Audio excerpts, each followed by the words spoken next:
Olá, pessoal da TVJ, São Tomé das Letras. Oi, Karen, tudo bem? Como vai? É um prazer estar aqui com vocês. Eu amo muito a cidade de São Tomé. Eu sou um frequentador assíduo, eu passo uma vez por ano. Para mim é uma peregrinação. Eu moro em São Paulo, que é um lugar que não tem assim uma energia, vamos dizer, espiritual, né? E eu sempre vou recarregar minhas baterias aí. Então eu tenho um grande prazer de estar dando uma entrevista para pessoas aí de São Tomé.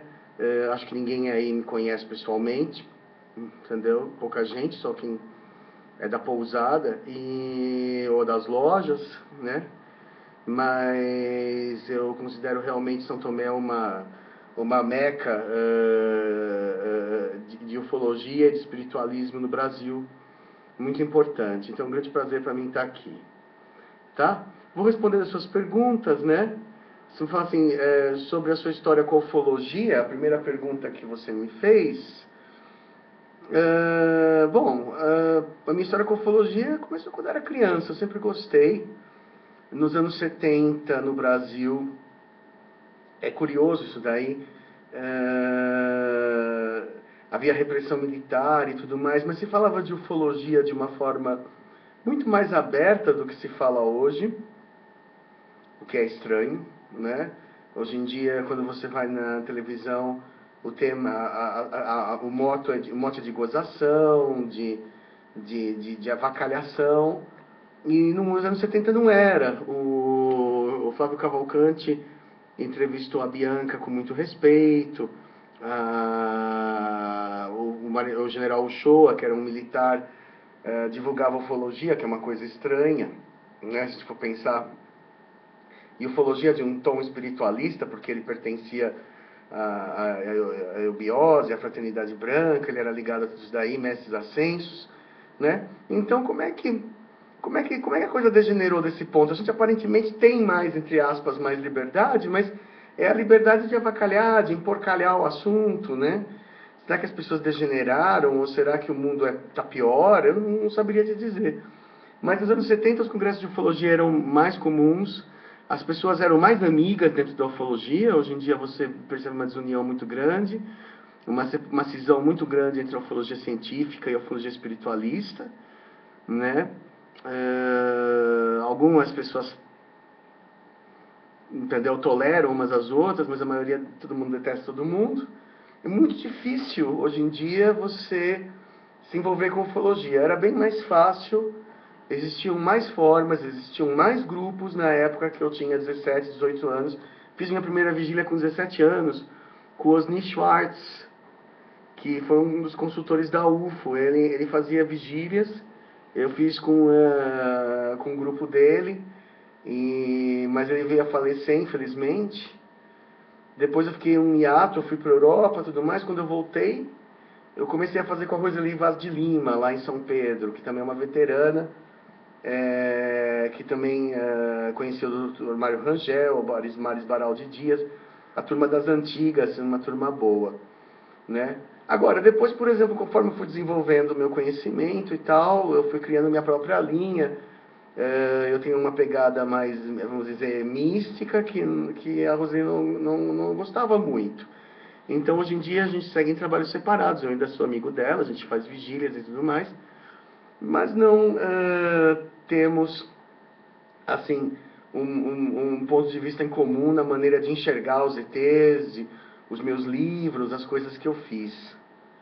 Tá? Mas, assim, em 2010 eu lancei o Conversando com os Reptilianos, baseado nas minhas experiências de avistamento, a minha própria abdução, né? Então eu me considero não um ufólogo, mas eu me considero um contactee, um contatado.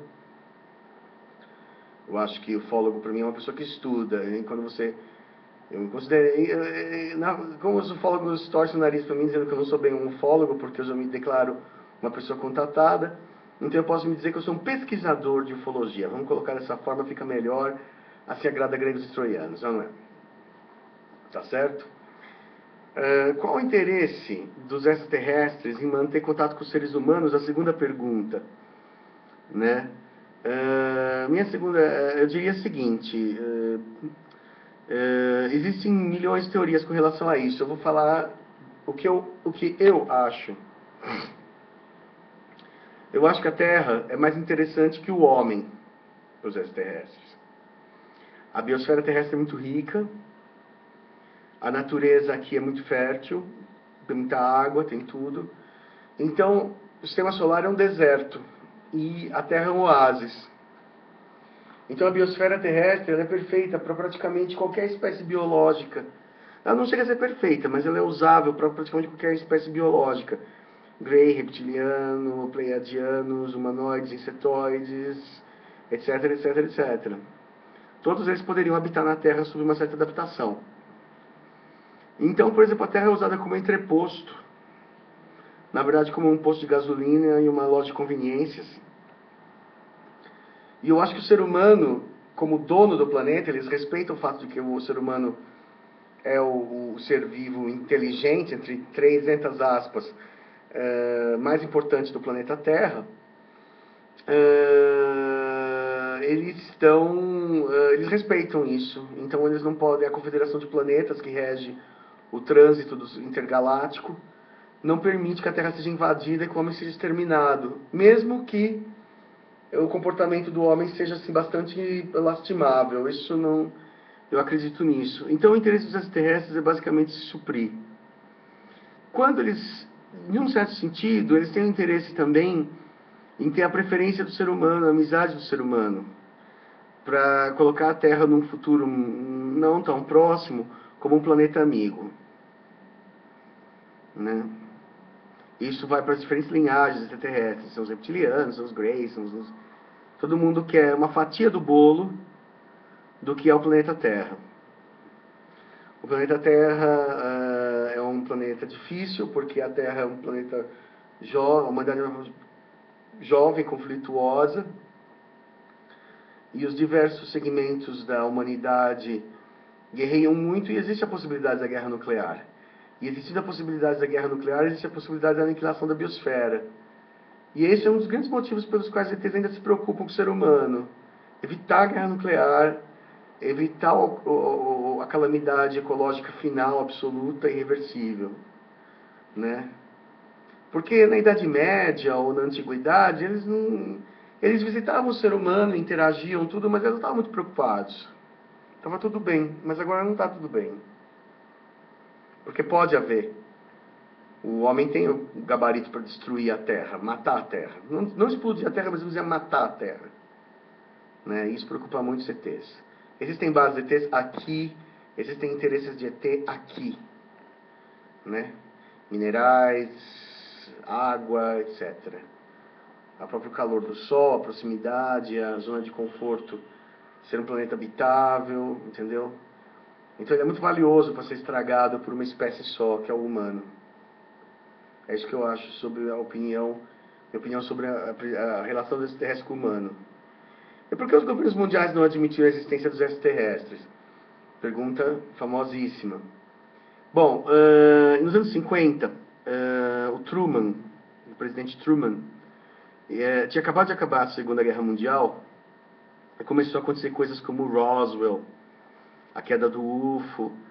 E ele tinha, a CIA, o FBI, ainda estava assim, saindo da Segunda Guerra Mundial, preocupados com a União Soviética, com a expansão do comunismo, e cansados, assim, confusos, né, assim, bagunçados, por todo o desgaste que o nazismo trouxe para a Europa. Então, o Truman começou a receber essas histórias de ET, e ele deixou isso na mão dos militares e da CIA. Ele, como presidente civil, ele foi humilde e disse assim, olha, o que vocês acham que nós devemos fazer? Então ele chamou um conclave de cientistas e militares, e os militares sempre visualizando a possibilidade de obter novas armas, falaram assim, bom, já que esses ETs existem, eles têm armas, e se eles têm armas, nós podemos usar essas armas contra os russos, por exemplo, no futuro. No futuro dos anos 50, né? E os cientistas falam assim, não existe vantagem em revelar a existência dos extraterrestres para a população civil, porque nós não sabemos o que fazer com os extraterrestres, nós não sabemos lidar com os extraterrestres, só vai causar pânico, não sabemos o que fazer com isso. Então, do lado dos cientistas e do lado dos militares, eles aconselharam o Truman e depois o presidente seguinte, o Eisenhower, que chegou inclusive a ter encontros com extraterrestres, a fazer isso sempre ser uma operação militar secreta. E que o público deveria ser desestimulado a buscar esse tipo de coisa. Entendeu? Porque isso era coisa só para grandão. Entendeu? Isso não mudou. Isso é assim até hoje. Entendeu? A gente não está na Idade Média, não pode pegar uma pessoa que acredita em ET e pôr na fogueira e queimar. Mas você pode desmoralizar, fazer ela perder o emprego, fazer ela ser ridicularizada na TV, né? Para desestimular outros a fazer a mesma coisa. Todos os dias eu recebo mensagens de pessoas que têm experiências parecidas com as minhas e não têm o que falar. Se você morar numa cidade de interior, não, talvez São Tomé não, porque é uma cidade famosa por isso. Ou se você estivesse nas Chapadas ou coisas assim, não teria problema. Mas, por exemplo, morando em cidades de interior mais profundamente tradicionais e tudo mais, a pessoa não tem com quem falar. Não tem com quem falar, ela fala com as paredes. E aí, hoje em dia, o Facebook e as redes sociais possibilitam encontrar pessoas que gostam disso e conversar sobre. Mas eu acho que está longe o dia que os governos vão soltar isso, porque é uma coisa que hoje em dia foi estruturada dessa forma, no sentido de que não é para falar, eles não têm interesse em liberar, eles não ganham nada em liberar, eu não acredito nessa liberação de informação real. Eles podem dar uma migalha ali, mostrar uma coisa. Hoje em dia não dá mais para negar que existe disco voador, então eles até podem falar assim, olha, existe, mas é muito raro, não é muito totalmente comprovado, não sabemos do que se trata. Quer dizer, eles já sabem o que se trata, já sabem como funciona, já sabem quem são as espécies e tudo mais, mas fica assim, o gato tá no telhado, o gato subiu o telhado, não que o gato caiu e morreu, né? Fica assim, o gato, não, vai contando as coisas aos pouquinhos, vai contando as coisas assim, bobinhas, né? Então, hoje em dia, por exemplo, muito pouco a pouco, tipo assim, eles não estão mais assim numa de negar a existência dos extraterrestres, dos UFOs, mas talvez de atrasar o entendimento das pessoas do que seria isso, entendeu? Então, por exemplo, falar, olha, nós vimos a Força Aérea reconhece que houve um aparecimento de uma nave, de um objeto estranho no dia tal, tal, tal, mas não sabemos do que se trata, sabe o que se trata, mas não sabemos, né? Então eles vão assim, contendo, é possível, o máximo de tempo possível, talvez por mais, acho que essa esperança de conter isso por mais 50, 100 anos, né? Até um dia que realmente os ETs se enjoem e resolvam aparecer, aí não tem mais jeito, tá bom? Há muitas pessoas que já ouviram falar em abdução, porém não sabem o que significa. Chico, o que é abdução? Bom, abdução é ser levado para dentro da nave, pelos ETs. A palavra abduction vem do latim abductere, que é sequestrar. Então é sequestro. Abdução é sequestro. Só que não é sequestro por um ladrão, é sequestro por uma entidade extraterrestre que pega você contra a vontade e faz exames.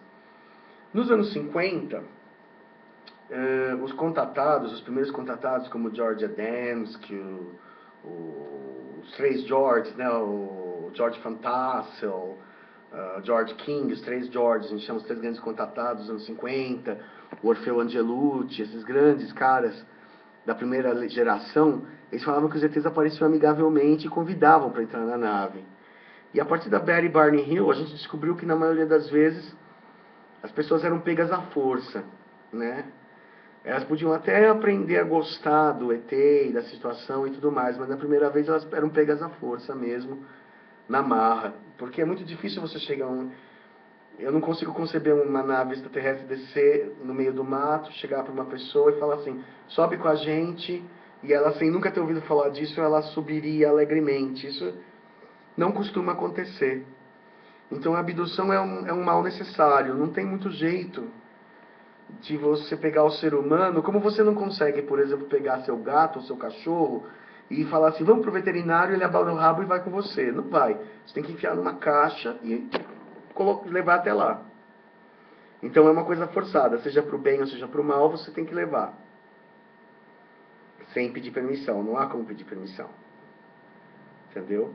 Somos muito iluminados, uns George Adamskis da vida, que tinha uma formação de budismo tibetano, que tinha uma cabeça maravilhosa, que era um homem muito à frente do seu tempo, podiam conceber essa ideia de ir para uma nave, entrar, viajar e confiar no ET, imagina. Né? E qual é o perfil das pessoas abduzidas? Não tem um perfil. Se a abdução for de cunho sexual, que é o que os Greys costumam fazer, é um experimento genético. Eles pegam esperma e óvulos de humanos para fazer bebês híbridos. Aí vai ser a saúde genética. Eu não acho que eles têm preferência por um tipo sanguíneo específico. Eu não acho que eles têm preferência por uma raça humana específica, uma etnia humana específica. Eu acho que eles querem pessoas muito saudáveis. Quando eu fui abduzido por Grey, em 2005, eles me falaram que eu não tinha saúde e que eu não deveria procriar. Porque na cabeça do ET, procriar não é uma escolha individual, procriar é para o bem da espécie. Então, se você não tem saúde, você está passando genes ruins para a próxima geração. Então, se você, por exemplo, se você é propenso a doenças, como eu sou propenso a doenças cardiovasculares, diabetes, pressão alta, tudo mais, já tudo começando muito precocemente, eles acham assim, não, você não deveria ter filhos, porque você não vai passar uma boa carga para os seus filhos, né? Então, por exemplo, eles escolhem pessoas muito saudáveis. Agora, como o meu contato com o ET é do tipo mental, que é o segundo tipo de contato, que é um pouco mais raro, entendeu? Aí é por afinidade mesmo, ou porque você é reencarnação de um extraterrestre, ou porque eu me considero uma reencarnação de um extraterrestre reptiliano, ou porque você tem uma inteligência ou um papel social importante, porque você é um cientista, porque você vai ter uma contribuição a fazer para a humanidade que interessa eles interferir, entendeu? Aí o contato mental, aí não vai interessar, aí não vai importar se você é torto, se você é gordo, magro, velho, mas quando é a abdução clássica, que é aquela abdução que eles tiram óvulos e esperma das pessoas, e geralmente muito novo, começando com 13, 14 anos, é pela questão da fertilidade mesmo e da saúde do indivíduo. Não acho, não concordo, não corroboro a teoria do O positivo, não acho que só pessoas O positivas ou ABs ou não sei o que são abduzidas. Isso fura estatisticamente. Eu sempre pergunto o sangue da pessoa, sai de tudo quanto é tipo. Tá? O que você pode falar da mistura genética do DNA extraterrestre com o humano? O que eu posso dizer é que é uma loucura, mas é possível. Cientificamente é um absurdo. Se você falar para um biólogo que é possível cruzar um Grey com um ser humano, ela vai falar que isso é uma loucura. Assim como você não pode cruzar um cavalo com um ser humano, embora o DNA seja em comum, as diferenças genéticas impossibilitam, né? Pelo menos por meios naturais. Mas nós estamos falando de povos, de planetas que têm 1 milhão, aí 2 milhões, 60 milhões de idade, de civilização contínua e que conseguem fazer tipo de coisa desse tipo, entendeu? Os Greys, por exemplo, são cientistas por excelência, excelentes biólogos, e eles conseguem cruzar qualquer coisa com qualquer coisa. Eles conseguem cruzar um escorpião com uma barata com um cachorro. Como que eles conseguem fazer o bicho viver? E certamente existem muitas perdas no caminho, mas conseguem. Claro que isso cria muitas monstruosidades, mas eles falam muito em ser humano, em vida, como modelos, né? Então, reptiliano, Grey, humano, para eles é um modelo, como se fosse um carro, como se fosse um carro esporte, um carro, uma picape. Eles vão fabricar uma vida, fabricar a vida. Eles são os jardineiros do universo, eles misturam as coisas para criar novas coisas. E sabem fazer. Entendeu? Tem milhões de anos de experiência. Né? A gente está começando a fazer essas misturas, mas eles já fazem há milhões de anos. Imagina o que eles já não fazem. Então, Então é para isso que esse DNA pode ser misturado. Como? Entendeu? E isso a gente já tem mistérios que eles não gostariam nem de contar pra gente.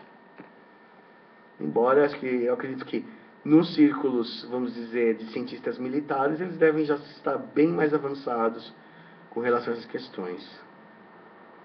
Depois também se me pergunta se é possível reconhecer uma nova espécie de ser humano que tem o DNA misturado com o DNA extraterrestre.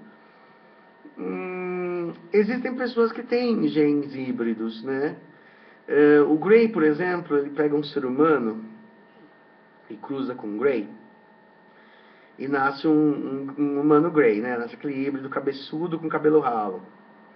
Mas se ele pegar esse híbrido cabeçudo com cabelo ralo e cruzar com um outro ser humano, vai nascer um ser humano assim, quase normal, mas com um olhão grande, assim, e cabelo ralo. Aí ele cruza esse que tem cabelo ralo e olho grande com um humano normal, e você tem um ser humano praticamente normal. Porque o gene humano acaba predominando. Então, a aparência do híbrido de quarta geração misturado com humano 3 vezes, fica com uma cara de humano. Né? Porque ele passa batido por humano. Porque o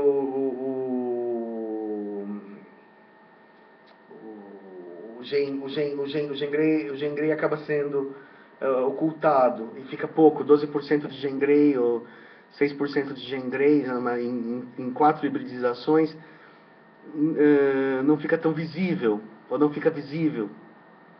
Né? É como o caso, por exemplo, de pessoas aqui no Brasil, quando casa pessoa de origem japonesa com um brasileiro, na primeira geração o olho já nasce bem mais aberto, e se cruzar, e se casar de novo uma pessoa mestiço de brasileiro com japonês com um outro brasileiro, praticamente não se percebe. Eu tenho amigos que são descendentes assim, de japonês casado com brasileiro de segunda geração, e você vê muito pouco. Entendeu? Porque parece que o olho grande predomina. Então muitas vezes você não percebe mais os traços orientais. E a mesma coisa acontece com o Grey e o humano. O humano acaba predominando de alguma forma, tem genes mais dominantes, que deixam a cara de humano mais aparentemente humana. Entendeu? Só que com uma inteligência superior, com paranormalidade e outros bichos. Né? Agora, as crianças índigos, se é isso que você está me perguntando, eu acho que elas são, na verdade, seres almas, em corpos humanos talvez até um pouco melhorados pelos Greys, mas são almas extraterrestres nascidas na Terra, entendeu? São transmigrados, são voluntários, como a Dolores Cannon fala. São voluntários para elevar o nível da Terra, então elas já nascem com um espírito muito mais avançado do que o humano médio. Né? Então surpreende os pais. Uma vez eu estava numa vigília ufológica, tinha uma menininha, aliás, oriental, japonesinha, assim.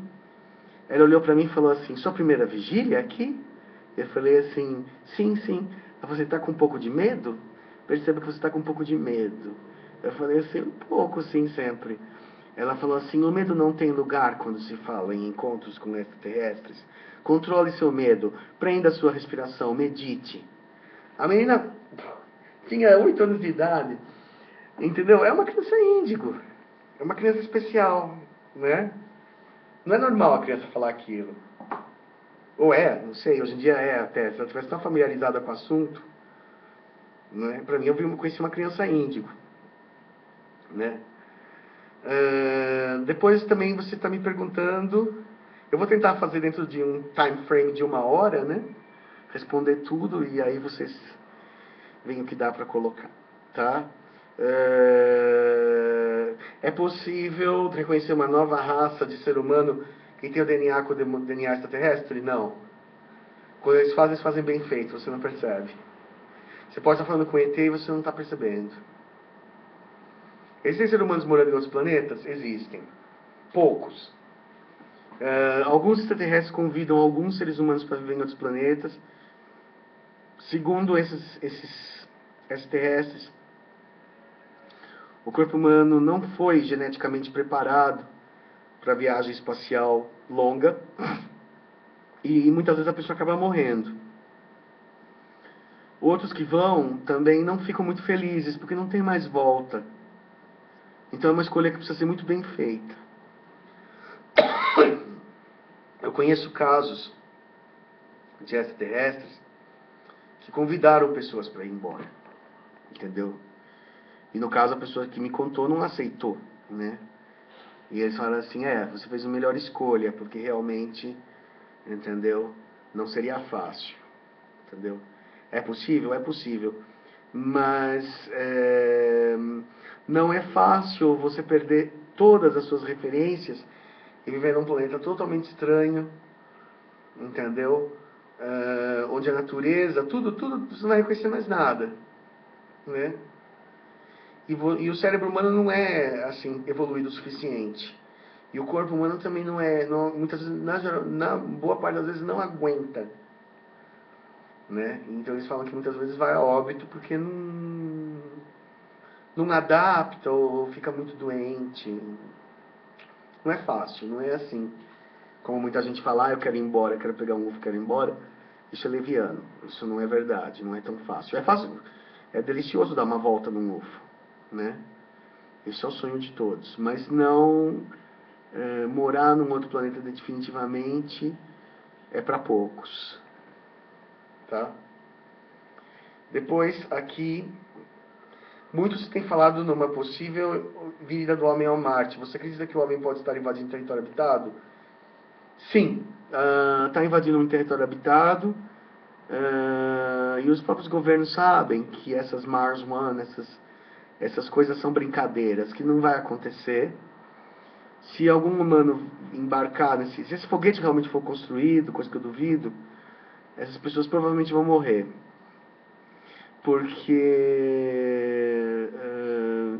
Porque Marte tem dono. Marte é um planeta, embora ele para nós ele é desértico, mas para eles têm maquinaria e tecnologia para construir bolhas dentro das montanhas, como eles fazem aí em Minas, e podem fazer isso nas luas de Júpiter ou em Vênus, onde quiser, bolhas habitáveis. Então, assim, Marte por baixo do solo, mesmo que não tenha cidade nenhuma de superfície, ainda tem só aquelas ruínas na cratera Sidônia. Na cratera Sidônia tem as mais visíveis, mas tem outras em outros lugares, né? A famosa face que está lá na cratera Sidônia, na planície de Sidônia. Mas, na verdade, ali por baixo tem uma Nova York, tem várias Nova Yorks. Entendeu? Claro que também o humano que ia lá ia ser tão pouquinho que talvez até ignorassem. Entendeu? Até deixassem, assim, porque a tecnologia humana está muito aquém para isso. É uma piada você levar uma pessoa para ir para um planeta hostil, morar numa lata de sardinha, num planeta que ele não pode respirar, para tentar jogar umas bactérias que vão tornar o ar respirável para o ser humano daqui a 10 mil anos. É um suicídio.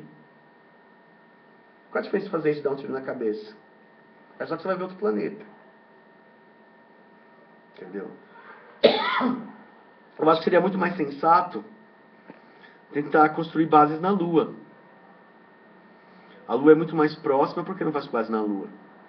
O ar da Lua... A Lua não tem atmosfera, mas Marte tem uma atmosfera que não dá para usar. Qual é a diferença? E a Lua pelo menos tem uma vantagem. A Lua não tem tempestades. Marte tem tempestades de areia terríveis. Eu não sei o que essas pessoas acham que Marte pode ser uma nova Terra. E ainda pular a Lua, né? Porque a Lua deveria ser o trampolim. A gravidade é muito menor. Nada disso faz muito sentido para mim. Astronomicamente, em termos de astrofísica, não faz sentido para mim. Deve ser alguma empresa, que fala que é uma empresa holandesa. Isso é um tipo de golpe de marketing. Isso não sei o que eles querem fazer com isso. Entendeu? Eu sinceramente não acredito. Né? Já que estamos falando de uma vida no sistema solar, o que é de verdade sobre a vida na Lua? A mesma coisa. Os extraterrestres usam especialmente o lado escuro da Lua, que nunca está visível para a Terra, como para a construção das suas bases, onde eles ficam bem à vontade. Eles podem escavar a rocha sólida e construir a 100, 200 metros abaixo do solo uma cidade magnífica, com atmosfera, com vegetação, extraindo luz cósmica, energia cósmica, e a água que existe, existem vestígios na Lua, que existe um pouquinho de água, existe tudo.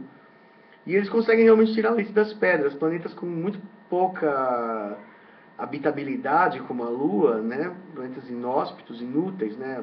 A Lua, um satélite seco, sem ar, sem nada. Mas eles conseguem tirar leite das pedras, eles conseguem fazer aquilo ficar habitável. Isso talvez o ser humano conseguisse. Ele poderia depender mais da Terra, né? Receber de tempos em tempos um suprimento de oxigênio, estaria mais próximo do Sol, né? Não estaria sujeito às intempéries marcianas. Então também Marte seria uma boa para o ser humano tentar dar o seu primeiro pulinho, né? E se eles não fizeram isso, gente, é porque os ETs falaram para eles não façam, porque a gente não quer.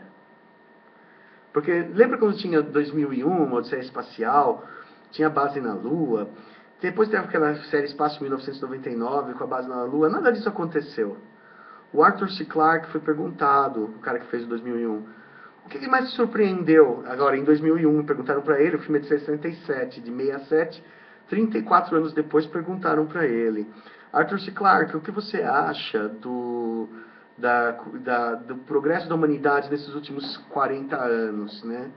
E aí ele falou assim, olha, eu fiquei muito decepcionado, eu fiquei muito maravilhado com a evolução da informática, que me surpreendeu. E nos anos 60 não existiam computadores nem de longe parecidos com isso. Tem até uma cena do 2001 que tem um vídeo, uma TV, que transmite, tipo, videofone, que eles falavam nos anos 60. Hoje em dia você faz isso no Skype, num tabletinho desse tamanho, num smartphonezinho desse tamanho. E ele falou assim, mas o que me decepcionou foi que o homem não foi ao espaço, né? Não foi ao espaço, aquelas Apolos pararam e a coisa acabou, e depois o ônibus espacial praticamente só orbita aqui perto, né? As estações orbitais são pequenas. Então ele ficou bastante decepcionado com essa... por que será, né? Que não... Tudo bem que a Guerra Fria acabou, então assim, a competitividade dos russos e americanos diminuiu, mas também assim, o interesse diminuiu, mas o interesse das pessoas não diminuiu. Quer dizer, eu tendo a acreditar que alguém de fora, algum ET, falou assim, olha, você não deve tentar entrar nos nossos territórios, ali a gente não te garante a sua segurança. Se quiser construir base na Lua tal, vai se ver conosco. Né? E como eles sabem o que é um ET, eles não se atrevem a se meter com o ET. Bom, de todas as experiências e conhecimentos no campo da ufologia, como vão ser as pessoas que ainda banalizam esse assunto? Olha, eu não ligo para pessoa cética, não. Quando uma pessoa fala que não acredita ou que não gosta, eu mudo imediatamente de assunto. Eu não estou interessado em conversar com quem não acredita sobre isso. Todas as vezes que eu encontro uma pessoa que não acredita, geralmente as pessoas não acreditam, eu posso conversar sobre restaurantes, filmes, livros, lojas. O que você quer conversar sobre? Futebol, né? Porque, por exemplo, isso aí é uma coisa... Existem em inglês o que a gente chama de believers. Os believers, os que acreditam, os crentes na ufologia. Então, por exemplo, existem as pessoas que são os believers. Eu tenho 3.800 amigos no Facebook, todos são believers. Eu não preciso falar disso com pessoas fora. Eu acho que quando você está muito isolado, numa cidade pequena e tal, eu sei de pessoas que começam a forçar a barra, começam a querer falar de ET na festinha, no barzinho, e acaba se dando mal, né? Mas hoje em dia a internet permite que você busque a sua afinidade onde ela estiver. Eu converso com pessoas na Suécia, em Portugal sobre isso daí, no Acre, na Argentina, no Paraguai, tem o Sesc Garbi que me manda vídeos do Paraguai. Eu não preciso falar disso com quem não se interessa. Não deve respeitar o limite do cético. Se ele fala assim, eu não acredito, só não acredito, então vamos mudar de assunto? Você só não me desrespeita que eu não te desrespeito. Como pessoas de outra religião. Você tem uma pessoa de outra religião que você estranha, que não é a sua, você não procura não falar disso. Né? Fala de outra coisa. Tá? Falando da atualidade, com a chegada dos drones em larga escala no mercado, aumentaram o relato de pessoas que dizem ter visto OVNI no céu. Né? Aí o que acontece? Você tem esses drones, isso me pegou. Outro dia eu estava lá em São Pedro, né? E eu vi um drone desses numa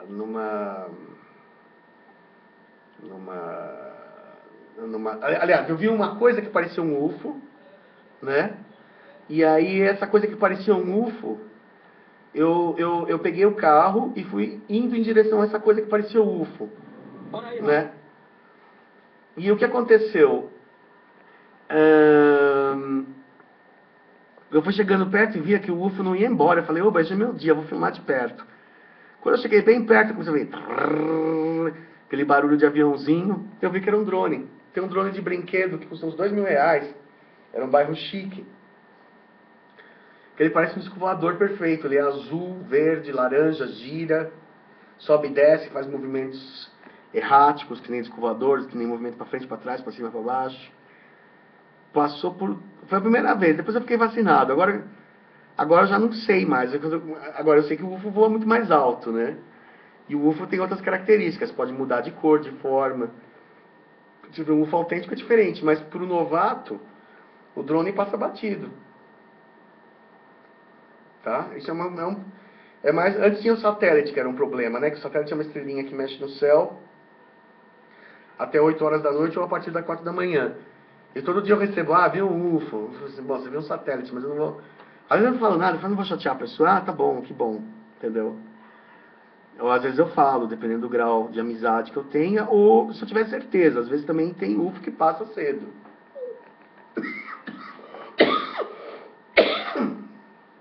Desculpa, o pigarro é a poluição de São Paulo. Tá? E aí também você está me falando daquele OVNI, aquele vídeo, né?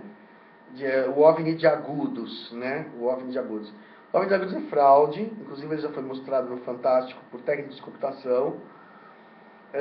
Mesmo antes dos técnicos de computação dizer que é fraude, aquele disco voador que dispara o carro e saem, eu recebi esse vídeo 1000 vezes de pessoas. Eu posso dizer que é fraude pelo seguinte, porque eu já vi muito disco voador na minha vida. Então o UFO sai de dentro da nuvem, legal. Mas quando desce aquela luzinha chapada, brilhante demais de dia, aquilo não é natural, eu sei. Porque a luzinha... Porque a luzinha que desce do disco voador não é igual à luz de um UFO. A luz de um UFO é um pouco diferente de uma luz normal. Ela é uma luz que não machuca o olho. Geralmente o UFO tem uma luz opaca. Eu comparo com a luz da lua. Quando eu vi um disco voador verde, grandão, bem em cima da minha cabeça, ele era verde-limão, e eu olhava para ele, e ele passou rápido, mas ele tinha um brilho que não machuca. Você pode olhar por horas para ele, não vai sentir nada. Entendeu? Era só um brilho gostoso, um brilho sedoso, um brilho indireto, como quando você olha para uma lâmpada que está com vidro fosco em cima. Não é esse brilho instalado. E mesmo que fosse esse brilho ofuscante exista, em UFO às vezes acontece, não seria de dia tão brilhante assim. Porque você vê com uma estrelinha mesmo, você descendo assim, chapado. Eu falei, isso é falso na hora. Né? Toda aquela mise-en-scène de gritar e tudo mais, todo mundo faz. Isso aí... Na verdade, se você quer saber, às vezes que eu vi disco voador até muito perto de mim, talvez porque eu seja vacinado, estou acostumado, a gente fica tão feliz, tão calmo. Não, eu olhei e falei assim, olha lá, olha que legal. As pessoas riem, as pessoas ficam contentes, em geral não dá medo na hora. Entendeu? Não sei que o disco voador venha muito pra cima de você, muito rápido. Mas passando lá em cima é gostoso de ver. Qual é o problema? Não precisaria ficar...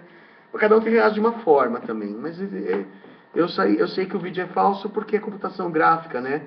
É uma CGI, né? Computer Generated Image. Imagem gerada por computador. Né? E eu, pela minha intuição e pela minha experiência de já ver, de ter visto o disco, eu sei que é mentira. Tá bom? Esse vídeo é falso. Bato o martelo que é falso. Tá? Com o avanço da computação gráfica, as pessoas se aproveitam para tentar forjar OVNIs. Sim, toda hora. Todo dia eu recebo, olha, o que é perfeito demais não é verdade. Porque o extraterrestre, ele não gosta, ele não quer um contato aberto com o ser humano. Se ele quisesse um contato aberto com o ser humano, ele descia na Casa Branca. Então, como que você vai filmar um OVNI furtivamente? Eles têm detetores de câmera. Eu lembro do caso do Seu Manga, que tinha uma câmera digital, e a gente estava numa vigília em São Pedro, aliás, eu não estava naquele dia.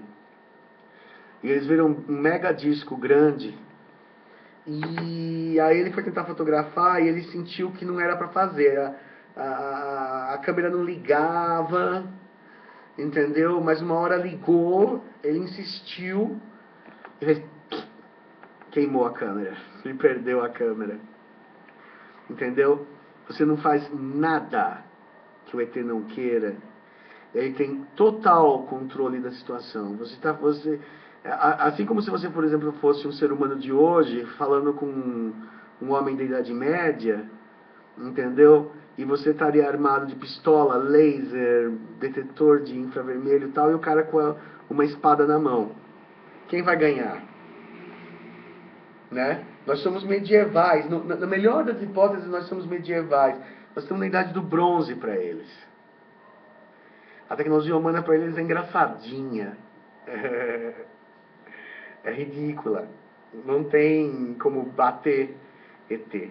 Entendeu? E se eles não quiserem aparecer, eles aparecem para as pessoas para conversar. Mas se você quiser registrar e ele não quiser que você registre, ele acaba com o seu equipamento. Tá? Então não existe isso. Né? Agora, Chico, a sede da nossa emissora fica na cidade de São Tomé das Letras. Assim, eu falava, fiquei muito encantado. Em Minas Gerais, lugar que eu sou habituê.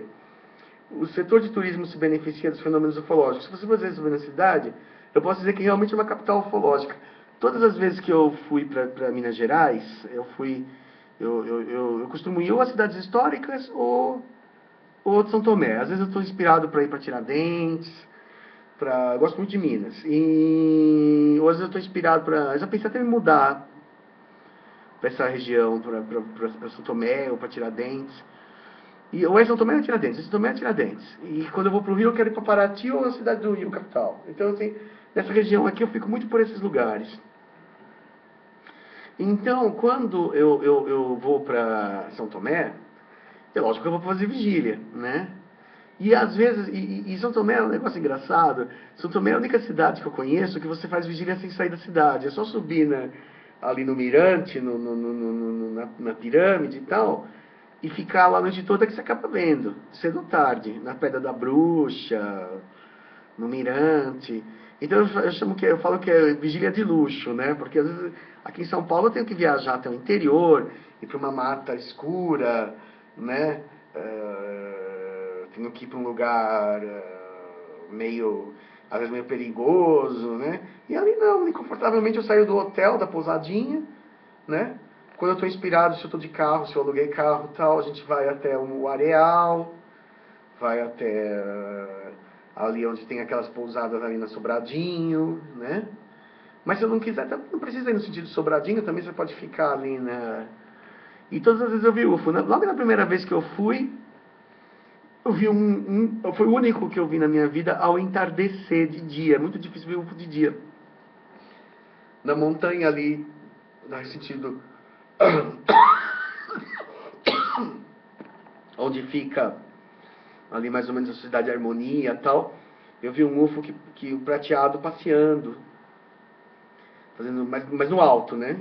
E saindo da montanha e tal. Eu fiquei gelado, eu falei assim, nossa, mas essa hora, que é isso? Né? Nem era noite ainda. Na última vez que eu fui, eu não vou falar todos os avistamentos que eu vi, porque tem os menorzinhos, Eu vi muito engraçado, que era assim, era um vermelho, ele parou, fez tum, parou, um vermelhinho, passou em cima de mim. Eu tava ali ali perto da Pedra da Bruxa. Passou em cima de mim um vermelhinho, fez assim, piu, parou. Depois fez um verdinho, fez um piu, parou. Aí eu fazia, fica parecendo um semáforo, tinha um vermelhinho e um verdinho. Os dois emparelharam, mostrando que era UFO, né, que não é avião. Porque um veio antes e depois o outro veio depois, com 1 minuto de diferença. Aí quando eles se emparelharam, eles fizeram assim, piu, foram embora. Então sempre que eu fui aí, eu fui abençoado com a alegria de ver UFO. Acho que os jovens que querem começar a fazer vigília e não têm onde ir, podem começar em São Tomé das Letras, que é muito bom. E eu recomendo a todos, sem estar puxando o saco. Tá? Vamos ver. Qual a diferença entre OVNI e disco voador? A diferença é a sigla. OVNI é objeto voador não identificado. Disco voador já é disco. OVNI ou UFO, se você vê uma luz, ela não precisa necessariamente ser um disco. Ela pode ser triangular, pode ser uma luz esférica, né? Não discoide. Agora, eu já vi disco também. Já vi disco. Disco parece uma bolacha, parece um prato. Né? O disco discoide redondão, chapado, né? Porque existem muitos UFOs esféricos, muitos UFOs triangulares, UFOs cilíndricos. Eu já vi UFO charuto, formato de charuto, já vi UFO esférico e já vi outros com formatos esquisitos, que parece eu já vi que parecia um sorvete, tinha um cone e uma bola assim deitado. Já vi sonda redonda, esférica, já vi muitos UFOs que às vezes parecem meteoro, mas que fazem movimentos absurdos, né? Dão meia volta, entra numa montanha e não explode, vem 3 juntos e aí eles dançam entre eles. Também tem UFO que parece satélite, parece uma estrelinha, mas tarde da noite você vê que 1 da manhã não pode ser, às vezes eles passam né, longe lá como uma forma de estrelinha, depois vem outro, vem 3 em direções opostas, coisas que não poderia ser. Tudo isso é objeto voador não identificado. Tem um outro que é muito comum, que as pessoas relatam muito, eu já vi bastante, que é uma luz estroboscópica no espaço, fica assim, tchuf, tchuf, tchuf, tchuf, tchuf, tchuf, pulsando. Já vi, por exemplo, abrir portal, que aí é uma coisa não identificada, mas não é nem voadora. Eu já vi, por exemplo, o céu estrelado começar a distorcer, como se estivesse debaixo d'água. E começar a faiscar. Entendeu? Tudo isso acontece em vigília. Nunca se sabe o que vai acontecer, aonde vai parar a vigília, né? Então, disco voador mesmo, o disco redondão. Para você ver um disco voador significa, primeiro, que ele está perto, e que ele é forma discoide, que é uma grande maioria, mas não é a totalidade, né? E que ele chegou perto de você e está se mostrando já. Eu sempre falo, se você viu um disco voador, você entrou. Você fala assim, eu vi um disco voador e foi embora. Não, ele não foi embora, ele abduziu e apagou a memória. Porque eles têm o missing time, eles têm a capacidade de apagar a memória. Então eles apagaram a memória, a tua memória, e você esqueceu que você foi pego. Mas geralmente quando a pessoa viu um disco voador já a uma distância de 50, 100 metros, ele não baixa à toa. Quem viu um disco voador nessa altura foi pego, entendeu? Você faz uma hipnose regressiva ali, tem a Cássia, que é a hipnotizadora com quem eu trabalho, que ela faz pra mim, faz os meus, e eu encaminho as pessoas, aí desse mato sempre sai cachorro. Entendeu? Depois, Chico, você já esteve a bordo do disco voador? Como foi essa experiência? Eu já fui visitado no quarto por Gray, já fui parar na base reptiliana, mas num corpo astral, já estive, mas eu não tenho uma recordação clara de ter estado a bordo do UFO. A minha hipnose que a gente tentou não abriu, entendeu? Não me foi dado ver isso. Às vezes a pessoa vê com mais clareza, entendeu? Eu não atingi um transe hipnótico suficiente para ver esse tipo de detalhe. Eu só vi os Greys no quarto, eu vi eles me examinando e eu lembro que eles me apagaram. Eu não sei o que eles fizeram depois, entendeu? Isso aconteceu em 2005, eu estava lá em São Pedro, num quarto de hóspedes da casa da Monique, e aí era o quarto dela, que ela não estava viajando, e eu vi os 3 Greys atravessando o banheiro, e eu comecei a gritar, e aí ele falou, para com isso que é ridículo você sendo você quem você é. E eu, sonha que você está sonhando, me cansei disso. Ele fez, me deu jogou raio imobilizador, sonífero. Então eu não sei, infelizmente ele falou que eu me portei muito mal, que se eu tivesse portado bem eu poderia ter o privilégio de lembrar, né? E para finalizar, uma pessoa pode ser um extraterrestre e não saber? Como é possível saber para descobrir ao longo da vida? Isso é uma pergunta que me é feita todos os dias.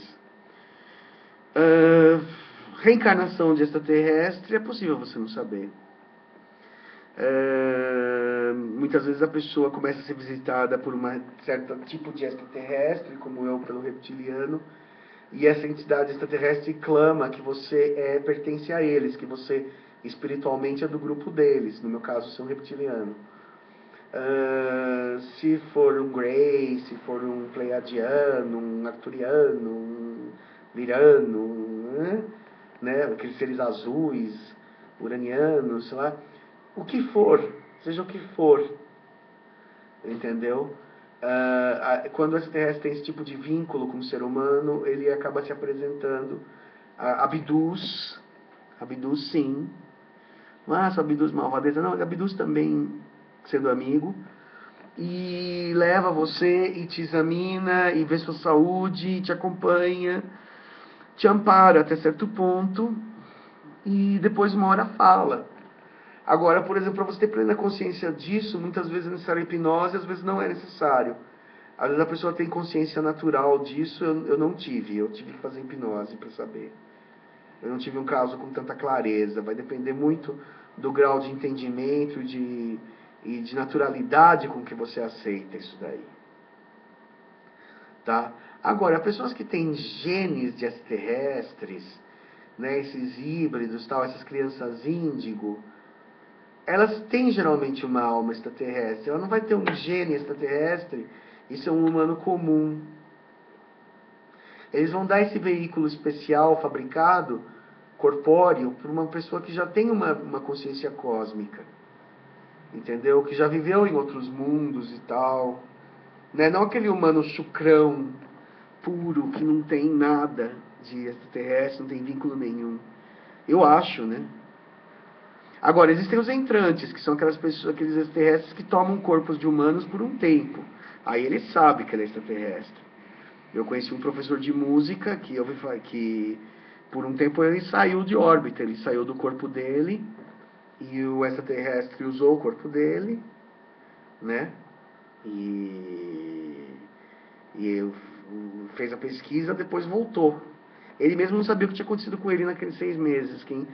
Um amigo dele que conversava com o ET falou, olha, veio um ET que tomou teu corpo. Ele fazia as coisas normais da profissão dele. Ele sabia, os controles cerebrais da música e tal, estavam lá. Então ele tomava café da manhã igual, tudo, o ET acessava. Mas a consciência, a alma que estava lá dentro não era do cara. Entendeu? Isso pode acontecer. Aí ele tem plena consciência que ele é um cientista extraterrestre, que está na Terra com uma missão, etc, etc, etc. Tá? Bom, vamos encerrar por aqui, tá? Já está dando 1 hora. Eu fico muito agradecido por vocês terem me convidado. Foi um prazer estar aqui. Tá? A minha admiração por São Tomé das Letras é muito grande. Eu faço questão de ser entrevistado por essa cidade, que é uma cidade sem preconceitos, que é uma cidade espiritual de verdade, entendeu? Onde a ufologia ainda triunfa. E eu gosto muito de estar aí com vocês. E espero estar em breve e vou visitar o canal pessoalmente com muita alegria. Tá bom? Parabéns a vocês pela sua iniciativa. Desejo muito sucesso, mas muito sucesso mesmo para São Tomé. Que ela seja no Brasil como é Rachel ou como é Sedona nos Estados Unidos, cidades dedicadas exclusivamente à ufologia e espiritualidade. Por que não? O futurismo e o e turismo espiritual, né? Terapêutico, etc. E ufologia, por que não? Né? As pousadas me recebem bem, falo que quero fazer vigília ufológica as pessoas não me olham com estranheza, né? Na maioria das pousadas, se forem pousadas rurais, como eu já fiquei, inclusive eles tinham até o terreno próprio para fazer vigília ufológica, tinha até um tablado ali, alto, para fazer. Então, eu amo São Tomé das Letras. É uma pena que eu moro em São Paulo e o dinheiro me prenda aqui. Meu trabalho, minhas necessidades mundanas. Eu não estou pronto ainda para morar fora de São Paulo, mas eu adoraria. Tá bom? É isso aí, pessoal. Chico Penteado, tá? Para TV Jovem São Tomé das Letras. E eu agradeço muito, muito, muito essa oportunidade, tá? É isso aí, pessoal. Chico Penteado, namastê.